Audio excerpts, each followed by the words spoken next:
Ini gue lagi di luar kota ya, tetapi gue membuat video ini khusus karena ini mengenai petun teman-teman ya. Jadi gue kemarin cukup eh, berpengalaman di petun, di mana gue melawan diduga oknum-oknum pejabat pajak ya, pejabat pemerintah. Dari pengalaman gue, mudah-mudahan orang lain tidak mengalami ini ya. Ini dari pengalaman gue, di mana oknum-oknum hakim di petun itu, diduga oknum itu terlalu apa ya? Yang pertama nih ya, Petun ini kan pengadilan masih baru ya. Petun ini kan pengadilan yang masih baru dibanding PN tuh berbeda ya. Petun tuh hakim-hakimnya masih muda, di mana mereka emosional sekali. Ketika mereka di challenge untuk minta dasar hukum dan sebagainya, mereka tidak bisa kasih dasar hukum gitu ya. Kemudian Petun ini eh, tidak tidak terbuka. Mereka tuh suka tertutup ya. Berbeda dengan PN yang sudah terbiasa pengadilan terbuka untuk umum, pengadilan pajak juga terbuka untuk umum, tetapi kalau Petun tuh sangat-sangat suka tertutup gitu ya. Jadi karena mereka masih baru ya seperti itulah. Kemudian Petun ini punya ciri khas sekali, mereka sangat-sangat mendukung oknum penguasa gitu ya.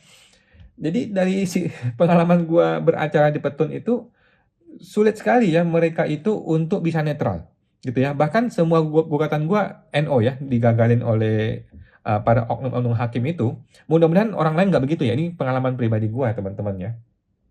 Jadi kita lihat sendiri Petun itu bagaimana ketika dia memenangkan si Hakim Anwar Usman ya kalau nggak salah dia dia kan menggugat ke Petun gara-gara dia dipecat dari Hakim Petun ya Hakim MK, kemudian dimenangkan dia.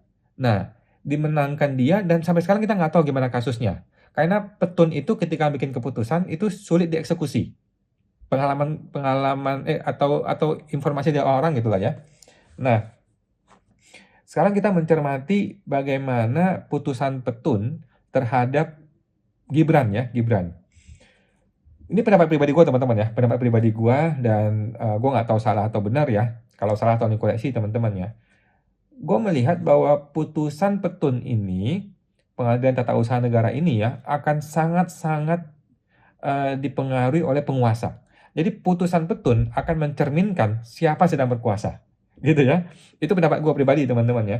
Karena sangat terlihat sekali di mana Petun itu hakim-hakimnya tuh sulit untuk netral teman-teman. Sulit sekali untuk netral. Karena mereka ini hakimnya masih baru, masih sangat emosional. Kemudian dia tidak mau terbuka, dia mau tertutup terus. Kemudian ada sidang yang namanya sidang dismisal yang akan mempersulit kita untuk menggugat oknum-oknum pejabat pemerintah gitu ya. Nah, dan sangat mencerminkan sekali bagaimana para terutama terutama hakim-hakim masih muda ya, bagaimana mereka itu sulit sekali untuk menunjukkan independensi atau kenetralan mereka ya ketika dalam persidangan gitu loh. Bahkan gua menggugat hakim Petun di Petun gitu ya. Hakim Petun gua gugat di Petun. Apa hasilnya? Hasilnya adalah dia tidak mau hadir. Ya, dia tidak mau hadir di persidangan Petun. Gila nggak lu? Ada hakim yang setiap hari untuk menggugat dan mensidangkan orang lain, tetapi ketika dirinya digugat dalam Petun, dia tidak mau hadir dan temannya dia yang mensidangkan dia nggak ada masalah, nggak mempermasalahkan dan gue tetap dikalahkan.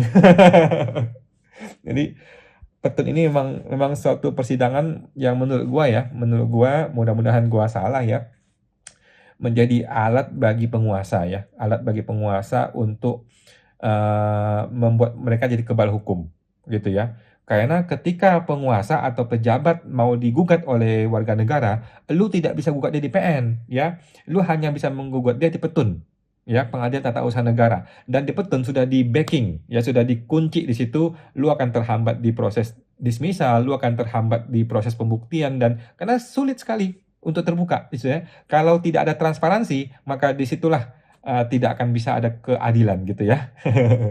Nah, dan bagaimana kisahnya Gibran di Petun ini kita nggak tahu ya.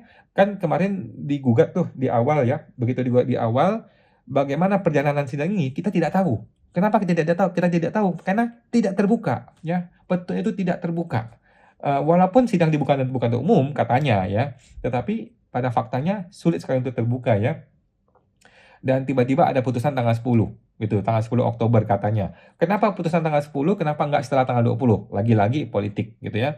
Di sinilah kita bisa melihat bagaimana Petun sebagai sebuah institusi hukum betul-betul digunakan oleh penguasa gitu ya. Tetapi ini pendapat pribadi teman-teman ya.